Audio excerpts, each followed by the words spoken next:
எல்லாருக்கும் உன்னை பிடிக்க வேண்டிய அவசியமில்லை. எல்லாம் திட்டப்படி நடைபெறாது. எனவே மாற்றங்களுக்கு தயாராக இருங்கள். கடந்ததை பற்றி கவலைப்படாமல் எதிர்காலத்தை தயார் செய். எல்லாவற்றிற்கும் ஒரு காரணம் இருக்கிறது, அதை ஏற்றுக்கொள். விழுந்தாலும் மீண்டும் எழுவது முக்கியம். பொறுமைதான் உண்மையான சக்தி. தவறுகளை பாடமாக கொண்டு முன்னேறு.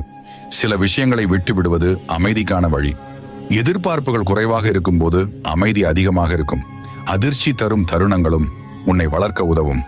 ஒவ்வொரு நாளும் சிறிய முன்னேற்றம் கூட பெரிய மாற்றத்திற்கான அடிப்படையாக இருக்கும். உண்மையான மகிழ்ச்சி வெளியிலிருந்து கிடைக்காது, உன்னுள் இருந்தே வரும்.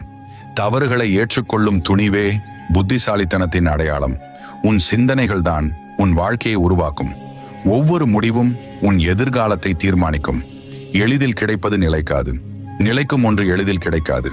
நேரத்தை வீணாக்குவதை விட தவறுகளில் இருந்தும் ஏதாவது கற்றுக்கொள். தனியே நின்ற போதிலும் தன்னம்பிக்கையோடு நிற்க கற்றுக் கொடுத்தவர்